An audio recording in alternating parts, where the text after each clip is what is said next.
السلام علیکم ورحمۃ اللہ وبرکاتہ نحمده ونصلي ونسلم على رسوله وعلى آله واصحابه اجمعین اما بعد قال تعالی فی القرآن المجید والفرقان الحمید اعوذ باللہ من الشیطان الرجیم بسم اللہ الرحمن الرحیم والفجر وليال عشر والشفع والوتر واللیل اذا یسر هل فی ذلک قسم لذی حجر صدق اللہ العظیم وصدق رسولہ النبی الامین الکریم ونحن علی ذلک لمن الشاہدین والشاکرین والحمد للہ رب العالمین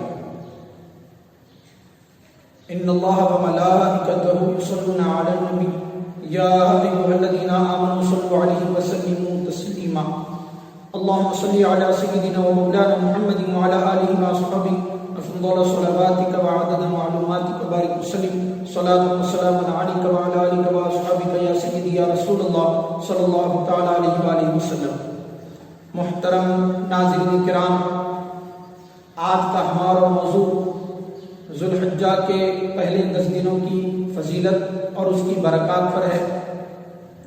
چنانچہ قرآن مجید فرقان حمید کی مشہور اور معروف سورہ مبارکہ سورہ فجر کی ابتدائی آیات کی تلاوت کا شرف میں نے حاصل کیا، جن میں اللہ رب العزت نے ارشاد فرمایا والفجر، قسم ہے فجر کی، ولیال عشر، اور 10 راتوں کی قسم، والشفع والوتر، اور جفت اور طاق کی قسم، واللیل اذا یسر، اور رات کی قسم جب وہ گزرنے لگے، هل فی ذلک قسم لذی حجر، فرماتا ہے کیا اس میں قسم نہیں ہے عقل مندوں کے لیے؟ محترم ناظرین کرام، اللہ تبارک و تعالی یاد رکھ لیں قسم کا محتاج نہیں ہے کہ وہ قسم فرمائے گا تو اس کی بات مضبوط ہوگی، کبھی مانی جائے گی۔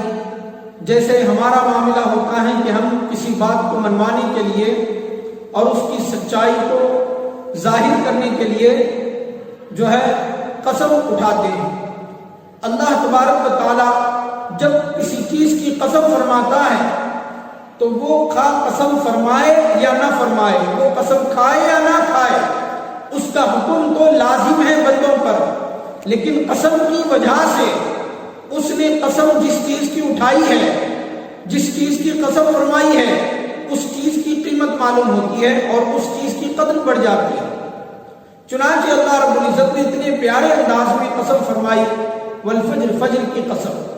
اب اس میں فجر سے مراد کیا ہے، 10 راتوں سے مراد کیا ہے، اس میں مفسرین کرام کا اختلاف ہے، لیکن سب سے زیادہ جو ترجیح دی گئی حضرت عبداللہ ابن عباس رضی اللہ تعالیٰ عنہ کی روایت، وہ فرماتے ہیں فجر سے مراد نماز فجر ہے جو صبح صادق کے وقت ادا کی جاتی ہے، اور 10 راتوں سے مراد ذو الحجہ کے ابتدائی 10 دن ہیں، یعنی یکم ذو الحجہ سے لے کر 10ویں ذو الحجہ تک کے جو دن ہیں وہ اللہ رب العزت کو بہت محبوب ہیں، اس لیے اللہ رب العزت نے اس کی قسم فرمائی ہے۔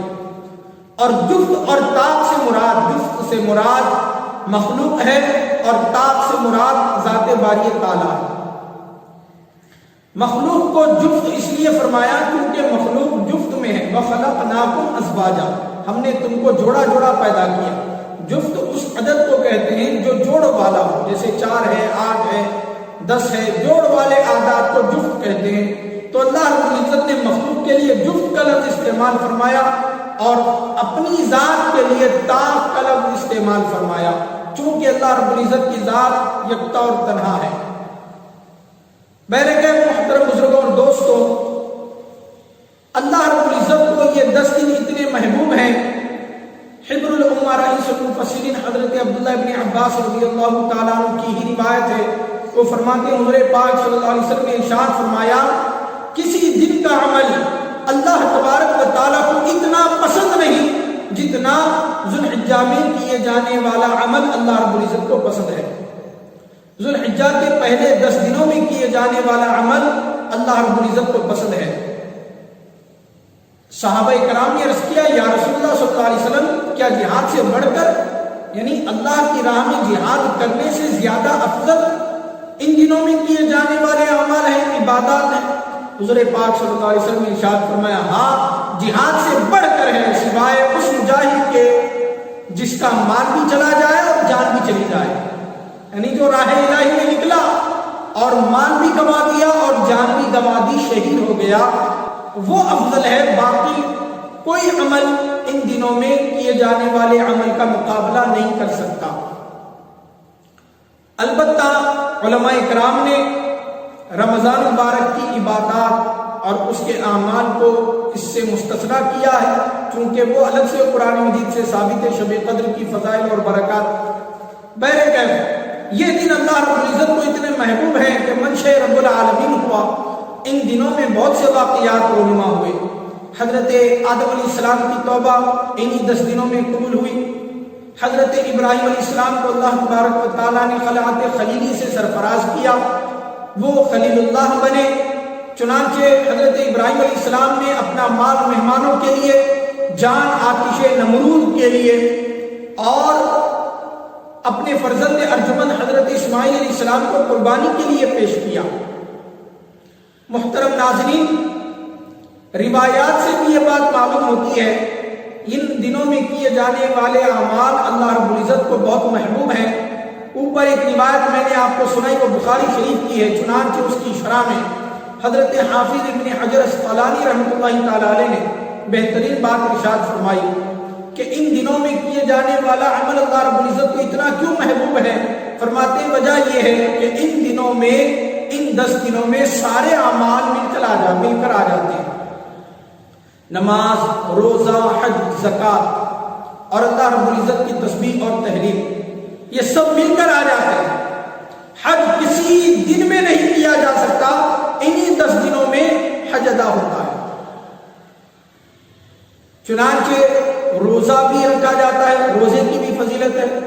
حضرت عائشہ صدیقہ رضی اللہ تعالیٰ عنہ وہ فرماتی ہیں کہ حضور پاک صلی اللہ علیہ وسلم کے دور میں ایک گویہ تھا، گانے سننے کا عادی تھا، اتنا برا تھا، لیکن اتنا برا ہونے کے باوجود وہ ان 10 دنوں میں روزے رکھتا تھا، ان کی قدر کرتا تھا۔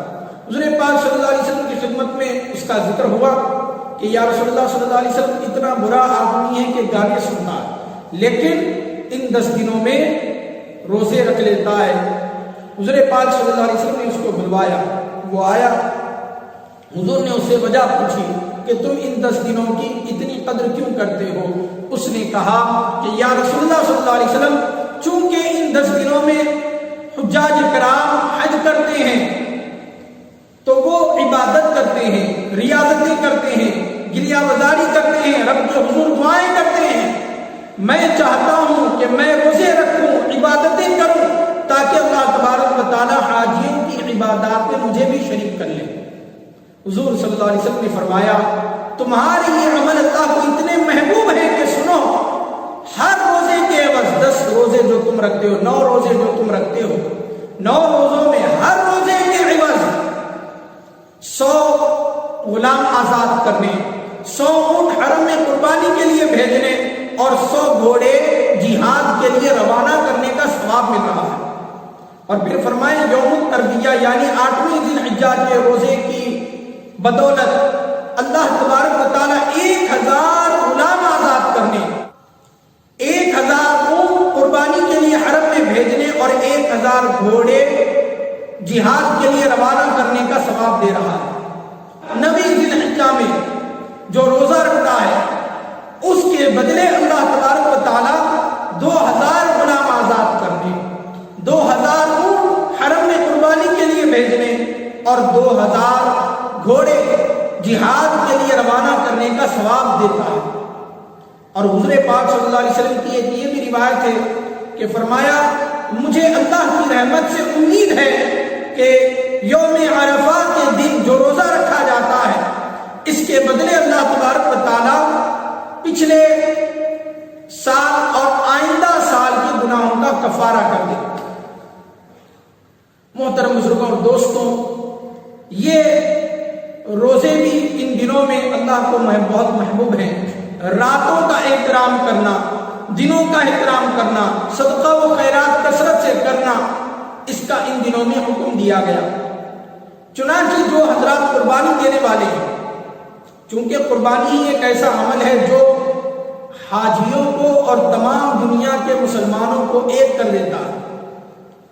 تو قربانی اللہ رب العزت کو جو محبوب ہے تو یہ مستحب رکھا گیا شریعت مطہرہ میں کہ جو حضرات قربانی دینے والے ہیں وہ یکم ذی الحجہ سے لے کر 10ویں ذی الحجہ تک اپنے ناخن نہ تراشے اور حجامت نہ بنائے.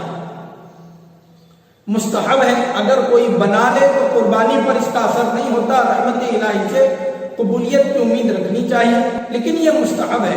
اور یہاں تک کہ فضیلت میں یہاں تک آیا ہے کہ جو شخص قربانی کی استطاعت نہیں رکھتا لیکن وہ ان 10 دنوں میں اپنے ناخن نہیں تراشے اور حجامت نہ بنائے اور قربانی اور عید کی نماز پڑھنے کے بعد جو ہے حجامت بنا لے، ناخن تراش لے، تو حضور نے فرمایا اسے بھی قربانی کا ثواب دیا جاتا ہے.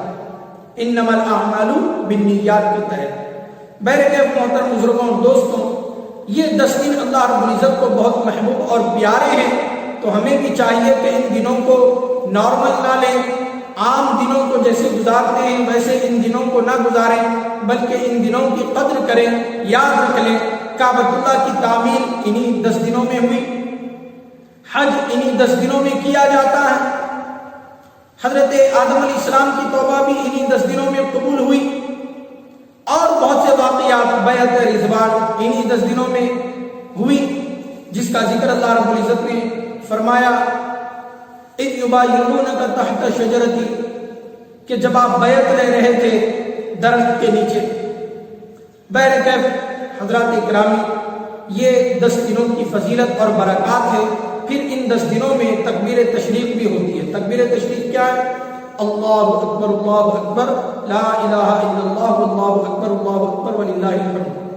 یہ تکبیر 8ویں ذی الحجہ کی فجر سے 13ویں ذی الحجہ کی عصر تک ہر فرض نماز کے بعد پڑھنا واجب ہے، خواہ جماعت سے نماز ادا کی جائے یا تنہا نماز ادا کی جائے.